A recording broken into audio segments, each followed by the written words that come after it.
Well, welcome to Lesson 2. It's great to have you here, and I feel like teaching as though it's a full classroom. Oh, thank you. Thank you. We're so glad for anyone who's interested in learning about the Constitution and how valuable it is, so that we can promote it, and somehow down the road, this few group will have a big influence. It's important to do that. What we're going to focus on today, as you see from the title here, is to think like a founder.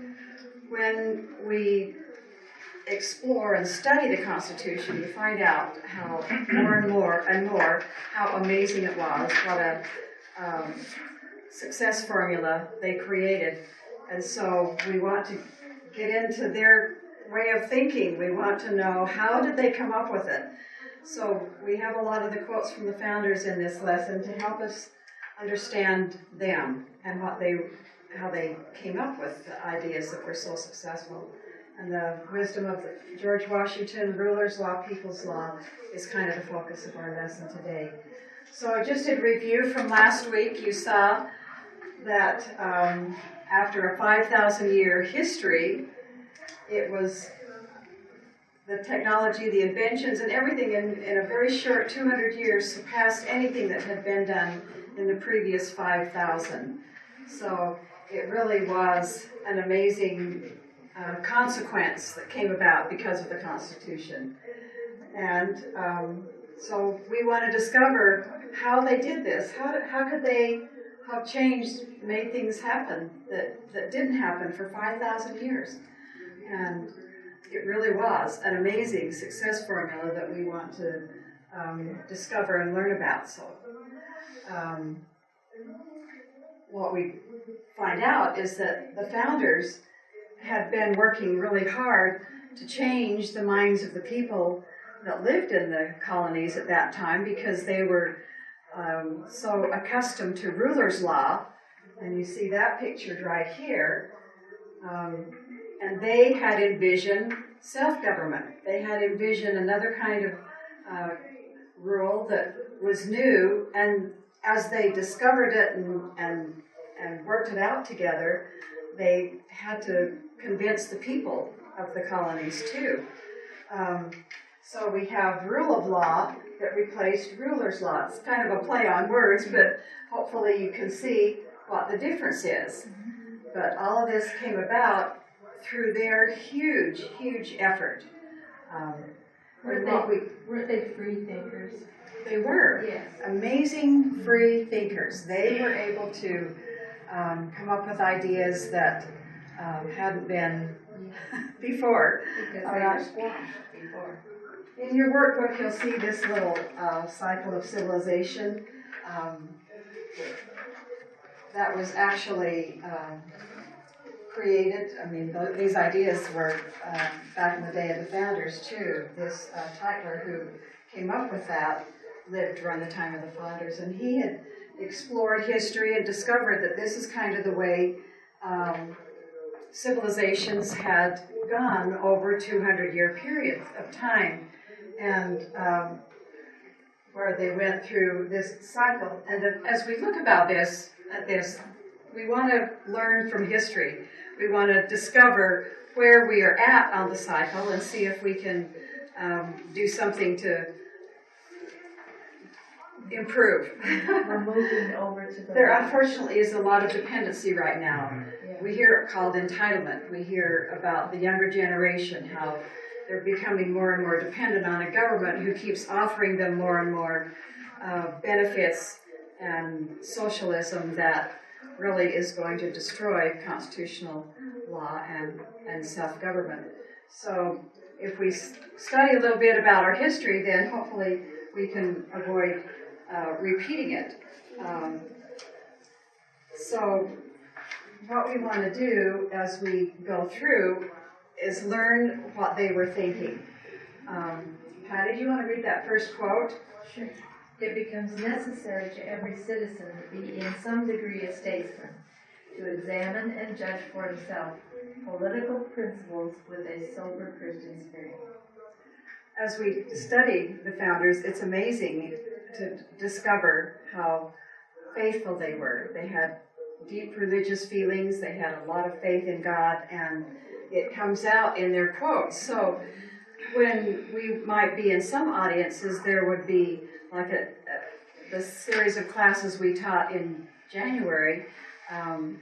It was interesting that some people complained that it was too religious. And so we just want to make sure you know we want to be historically correct, not politically correct. And that's our goal in these lessons, is to present it the way it really was. We can see the mix, though. Right.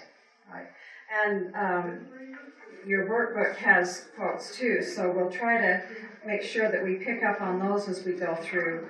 And at the beginning of lesson 2 on page 4 is this quote right here. So you have it, you don't have to rewrite it.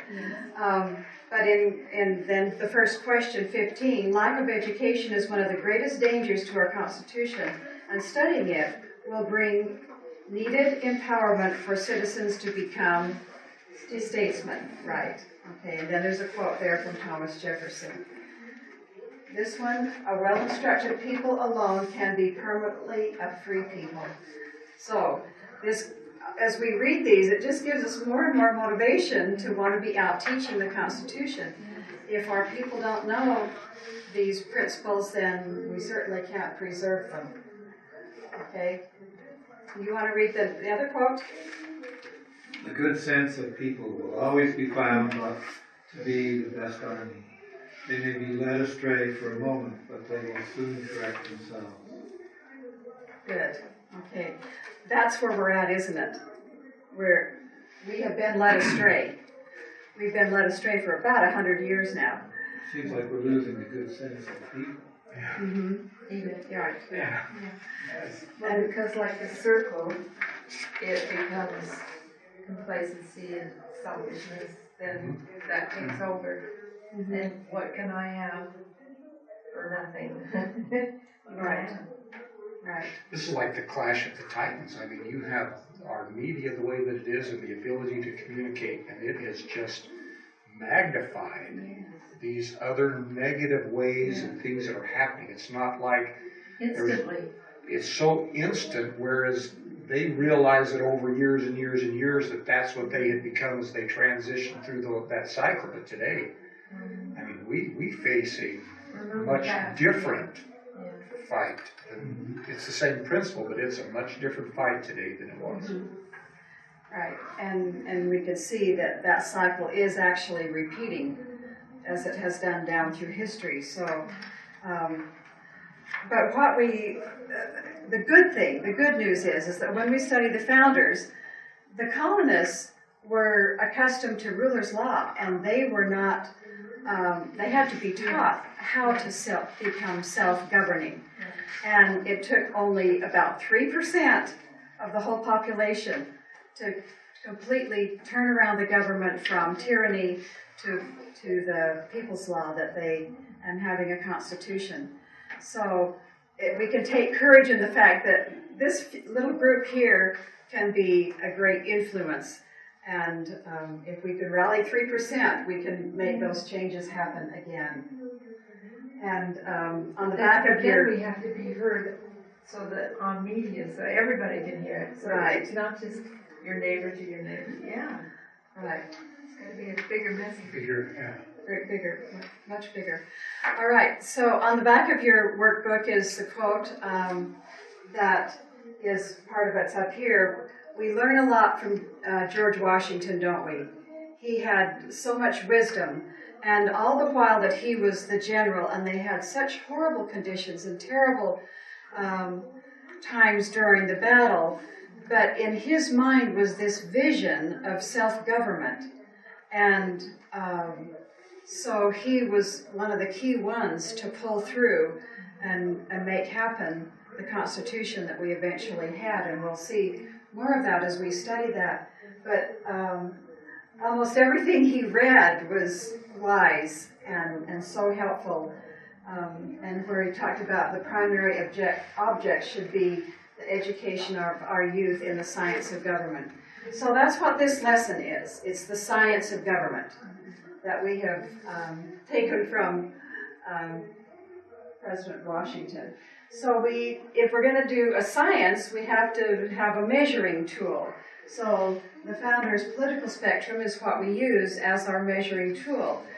The science of government is understanding the power to govern. Like we have right here, we have it represented so that we can talk about it with kids especially. But it's when you have a measurement, you want to start with 0 and then go on up to the higher number. So with 0 government, what would that mean? Every man for themselves. Every man, right. Yeah. Where you have anarchy and chaos. So we have to get rid of the idea that the far right is conservative, like they try to make it today, and that the far left is liberal. That's not a true spectrum. So we want to have 0 government, no law, complete anarchy, or we want to have the far opposite of that would then be complete control, complete rule by one person, by a tyrant. Okay, so this is what we get in mind when we talk about right and left, anarchy and tyranny. And this is just another way of showing it too. Ruler's law, where the ruler holds all the power down to nothing with anarchy. All right? So when we talk about ruler's law, it really is something we've not experienced, right? The founders lived under ruler's law, and so they experienced all the bad that comes with it and worked so hard to be able to throw that off because they knew life was very miserable under it. They saw it all over Europe. And so here you see rulers like carried on through history, but we know that they exist today, don't they? We've not really gotten rid of ruler's law, even with the great success that we've seen with the Constitution. A lot of countries have copied and followed that path led by America, but a lot still are forced to be under a dictator. So we need to understand ruler's law. Then we can appreciate what it means to be under a constitution. And as we have groups in this country that are pushing for socialism, they need to understand what it is they're actually bringing upon themselves. And this is what we want to educate people to understand. Socialism then fits under an all-powerful ruler and tyranny. So what is tyranny? How do rulers maintain their power? What kind of things do they do? They threaten. They exactly.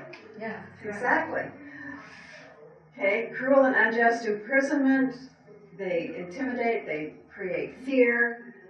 No freedoms are allowed. People are subject. So, on your question in the workbook, you can pick off some of those things from the screen there to answer 3 of the ways that powerful rulers maintain their control and subjection of the people. And we'll go through this now in a little bit more detail.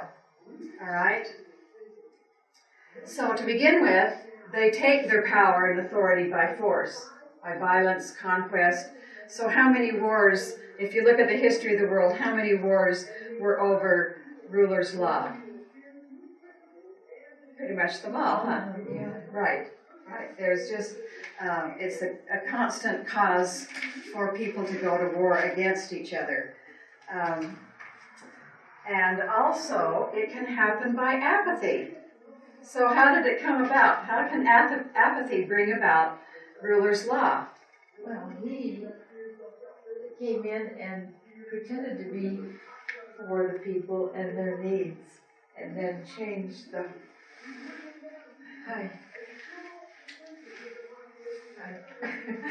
He came in and told the people things they wanted to hear, and then he changed little by little, took away their freedoms little by little. So it was, they didn't know, they had trust at first, but then they were...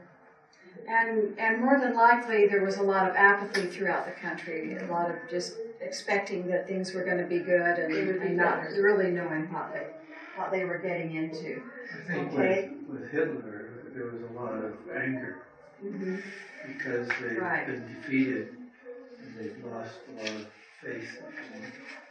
Very good, They exactly. were put upon by the other nations Mhm. in a very, they really punished them Right. from an economical point of view. Mhm. And so they were looking towards a leader like Hitler who And wanted them to come back into their glory they days. had hope in Right. him. Right.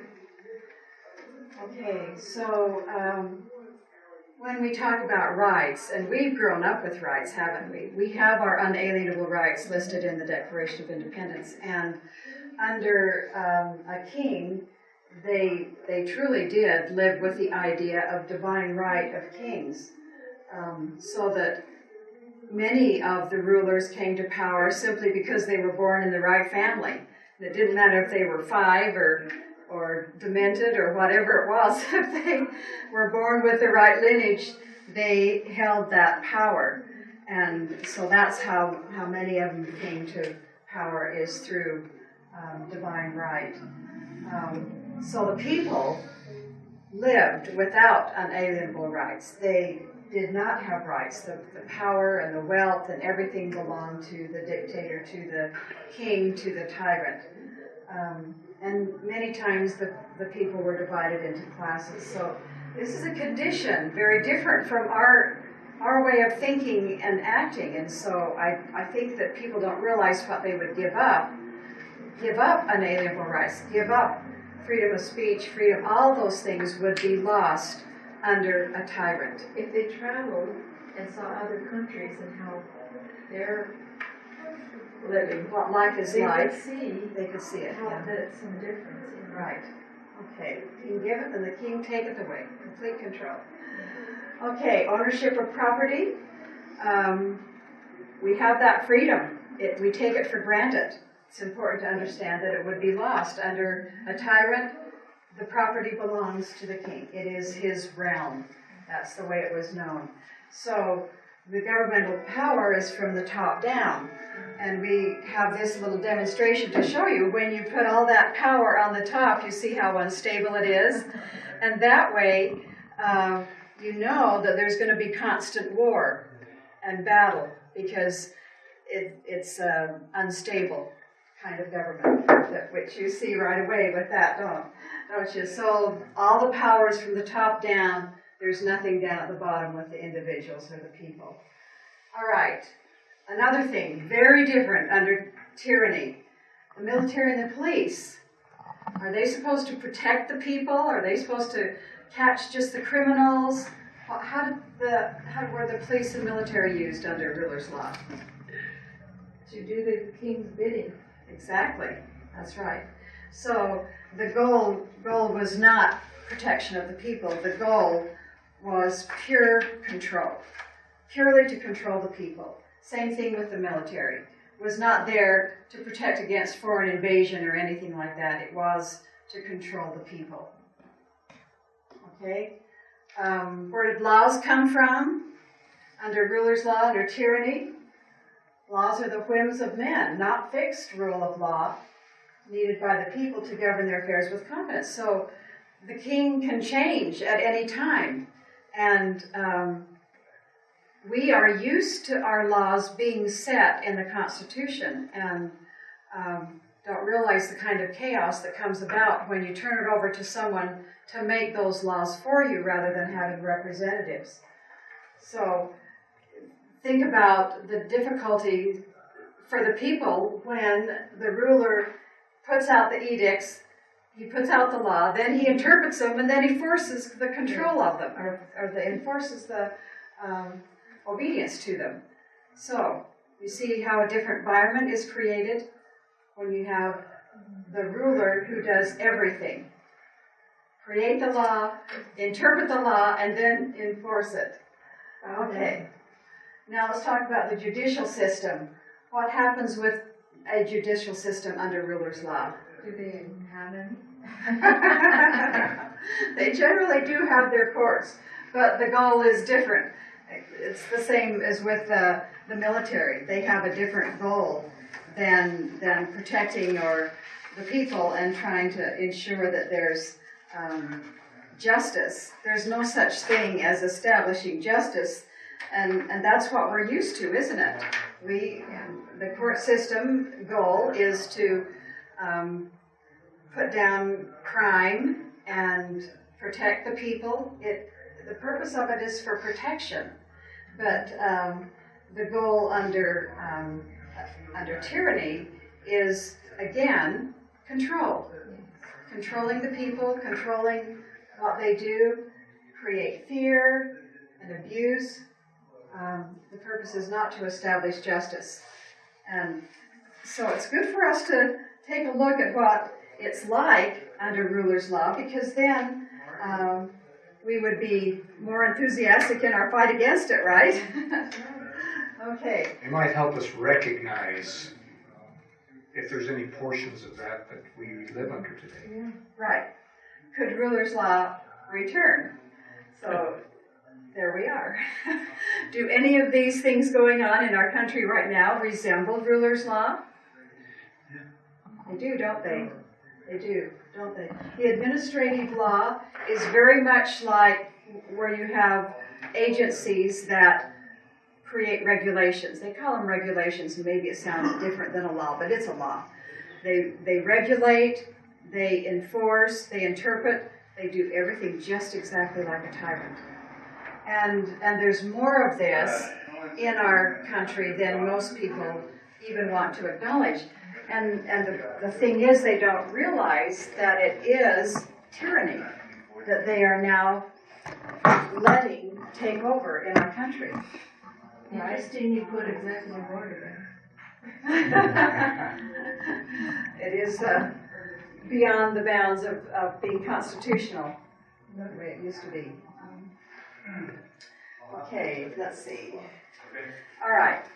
So whenever we had tyranny and the people were suppressed and lived in such unpleasant government circumstances, then what would happen? When we had all this power in one person, then usually what would happen in a country? Corruption, and they would rebel, right. So then you would have revolutionaries. And there's kind of that beginning of that need and feeling to rebel against what's going on with the kind of growth of tyranny in our country that we're experiencing.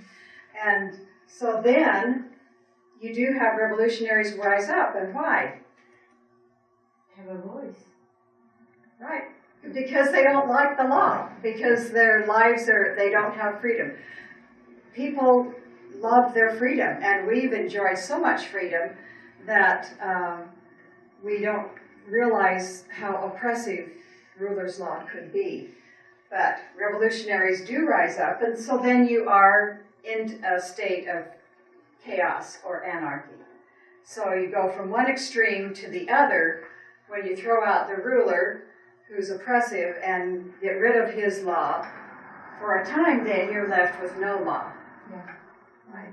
Yeah. And is that any better than the life under tyranny? No. No, it's same. not. So we have this cycle that we see all the way down through history where there's ruler's law, revolutionaries rise up, they hate the law, they hate what's happening with their lives. Then we go into anarchy, and then we have a situation where there's need, like Hitler did, and like in Cuba, where we had Castro, right. So it's somebody with the guns, the military, the general, or someone with money, and through lies and trickery, as it was with Hitler, then we come back to ruler's law. So this is the cycle that had been occurring down through history, kind of a simplified cycle compared to the one that we looked at the beginning of the lesson. But the thing that we're here to just rejoice about is the fact that because of the Declaration of Independence, the Constitution, and the Founding Fathers, we broke out of that cycle.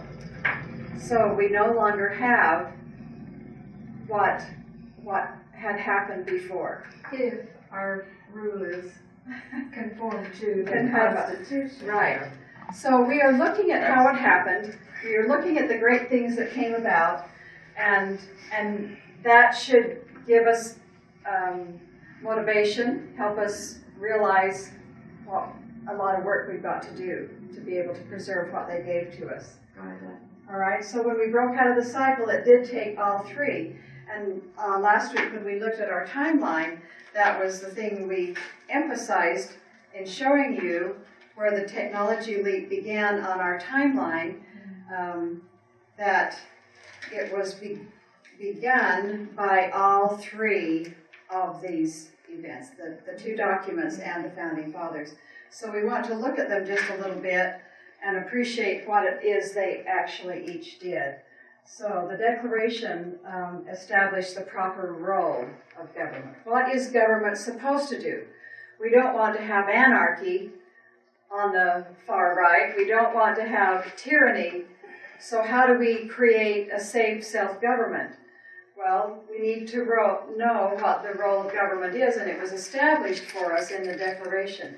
So next lesson will be on the Declaration and help us appreciate the role of government. The best people. So the Constitution was written then, following the Declaration, to restrain government and to prevent tyranny from coming back. So if we were adhering to our Constitution, we wouldn't have so much evidence of tyranny in our country. But we have a citizenry that is not educated on the Constitution and the proper role of government. What is government supposed to be doing instead of engaging in our lives and taking care of our every need? That's where we run into problems of moving back to tyranny. Okay, and the great statesmen who didn't seek power and wealth. It's really important to understand how critical their role was. It happened in America because of them. And some of you might be familiar with the Newburgh Conspiracy. Have you heard of it before? Sherry, do you remember it from school? Oh, goody, then I get to tell it. I love this story. So, after the Revolutionary War, what was our form of government? Actually, through the Revolutionary War, what did we have governing us in America? The Federalists? We had the Articles of Confederation. It was the first attempt at some form of self-government, but they were too weak, and we were pretty much in a state of chaos. We had a government too far to the right, not enough law that was strong. So, as a result, when the war was over, the soldiers, the officers were not being paid as they had been promised. And they began to want to take power. This was what they knew from their history in Europe, is that when a military wins the war, then they take over. Their general becomes the king, and they then have elevated positions themselves. So these officers wanted to storm the little Congress that was meeting under the Articles of Confederation and demand that General Washington become king, who they loved, who they revered and admired, who had done so much great good during the Revolution and pulled together the militias from all the different states and helped them to work as one united army and actually win, which was a real miracle and blessing in itself. But they revered him, they loved him, they had such respect for him, so they wanted him to be the king, and they were had a secret meeting in Newburgh. And he showed up at the meeting, and then he asked to speak, and before these hardened officers who were angry and frustrated and hadn't been paid, he gave an impassioned speech to them and said, "We did not fight this war for me to be the king." This is, he just had such integrity, and he envisioned something different than this for his country, and the reason he went to war was not to continue with ruler's law. And he envisioned some way where the people would become self-governing. And this is what he re-explained to them again, because he had told them over and over again, it is for liberty that we fight. And he wasn't just thinking of his own liberty, he was thinking of the liberty of all the people. And he wanted them to remind them, this isn't why we fought the war. And so he gives them the speech, and he had actually gone to Congress and warned them, you've got to come up with a way to pay these minutes. Yeah. It's the right thing to do, and it's causing a lot of anger among them. And so he had the letter to read to them, hopefully enough convincing promise that they would get their pay. But when he tried to read it, he couldn't read it. And so he stops reading, and he has to take out some glasses and put on, and he says these tender words, I have grown gray in your service and now find that I'm nearly growing blind. And there just was a hush over the whole group there, and they saw in their general the complete dedication to this cause. And so they stood down. We didn't have them storm Congress. We didn't have a civil war. And the amazing thing is that General Washington was the first winning general of a major conflict that stepped down. He gave the power back to the people. He said, this is what we're going to create. I don't know what it's going to look like. I don't know how we're going to do it, but this is why we fought. And so if it hadn't have been for him and the great integrity and the vision that he How had. tempting it would have been Yes. to be the king. Oh, yes. And he could have set Really? up a order. And tempting